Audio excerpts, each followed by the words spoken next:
Could you take us a little bit in the beginning and take us through maybe the timeline of what was the early church's view? If we can, before we talk about the Antichrist, to kind of set up the framework of what was their view of tribulation, if the Christians will go through tribulation, how did that develop throughout the last 2 centuries, and where did we get this idea that so many Christians, even in the chat, and I could see that already, that we will not go through tribulation? Where did that kind of morphed from?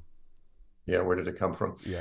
So, okay, so first of all, the earliest of the early church writers after the apostles, so we're talking Papias, Irenaeus, Hippolytus, Lactantius, they were premillennialists. So they believed that Jesus is going to return before the millennium. He's going to come back and literally establish the throne of his rule from Jerusalem, from Zion. So that's called premillennialism. Jesus will return previous to the millennium. The millennium's literal. So that was the earliest view of the church. Now, with regard to the rapture, they simply believe that there is one second coming of Jesus, that when he returns, that he will bring the dead in Christ with him, as Paul the Apostle says, and then we who are alive and remain, we will be caught up to meet them in the clouds, and then we will accompany him as he continues his one singular second coming, his return to the earth, in one glorious procession. So this was universally the view of the early church. They were post-tribulational. They believed that we would be raptured after the tribulation. You will not find a single comment anywhere in any of the early church writers that affirms a pre-tribulational rapture, the idea that we are raptured before the tribulation, or 7 years before the return of Jesus. You'll never see it. Now, what happened early on is that after the Jerusalem dispersion, after the church really became dominated by Gentiles, a lot of Hellenistic Greek philosophy sort of crept into the church.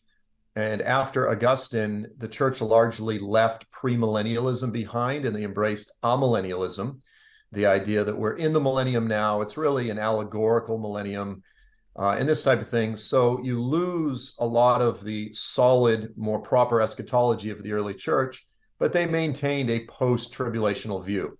They still believe that at the end of the age, there would be the Antichrist, the Great Tribulation, the mark of the beast, and this type of thing.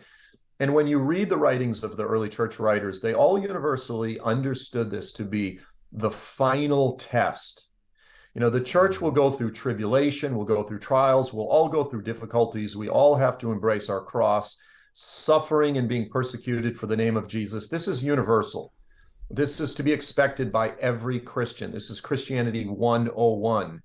But then there was the idea that at the end of the age, just before the transition from this age into the age to come, there would be this final test, as I said, this final trial that the corporate church would all go through together.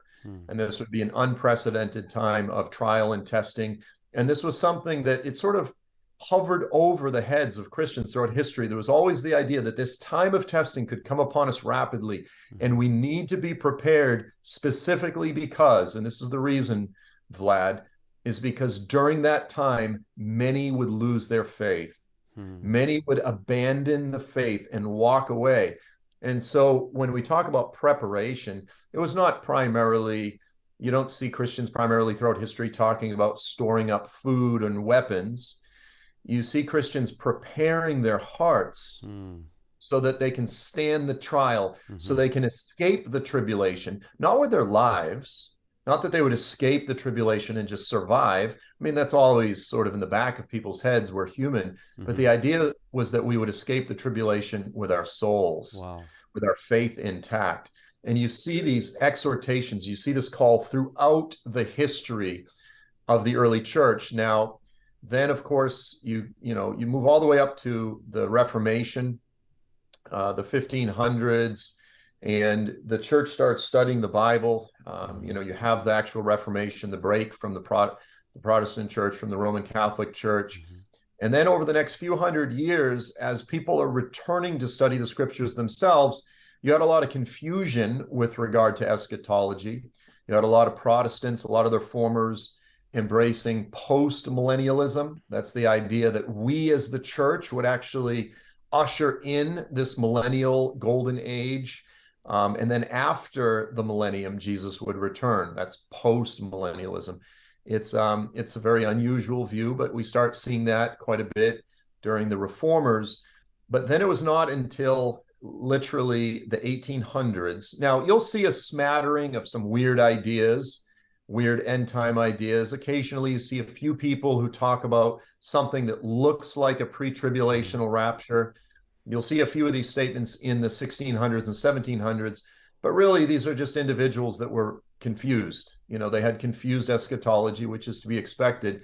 But it was not until the 1800s that you had a movement called the Plymouth Brethren movement in the UK, and they started recovering a more proper premillennial eschatology. They started recovering the eschatology of the early church, of the apostles. But you had sort of a debate that broke out among some of the leaders. So you had, on one hand, you had John Nelson Darby, and then his disciple, Scofield, and as well as Clarence Larkin. So those guys started teaching the pre-tribulational rapture. On the other side, you had B.W. Newton, S.P. Tregelles. These guys are amazing. They taught a post-tribulational rapture. They all came out of this Plymouth Brethren movement. But really, it was through the efforts of Clarence Larkin, some of his books, through the touring around the United States of Scofield and his Scofield Reference Bible, that I'll say the pre-tribbers, those that taught the pre-tribulation rapture, they sort of won the PR campaign.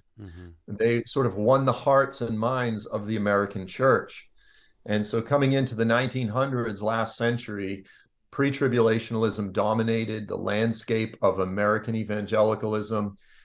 So whether it was the seminaries or the publishing houses, it was dominated by pre-tribulationalism, and you would have a very difficult time getting a job as a professor or publishing a book, quite frankly, if you were not pre-trib. And so the post-tribbers were really silenced throughout much of the last century. It was not until the past 25 years or so, with the dawn of the internet, the information revolution, that we are seeing swarms of believers leaving the pre-tribulational rapture behind, leaving that idea behind, and embracing either something called pre-wrath or post-trib. These are both very similar ideas, but the idea is that we will, as the church, face the Antichrist.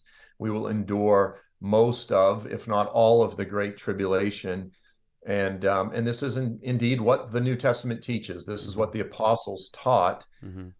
If we survey all of church history, this idea of a pre-tribulational rapture, and our pre-tribulational brothers and sisters get very upset when I say this, but it's a simple fact, and I'll debate anyone in the world publicly on this issue.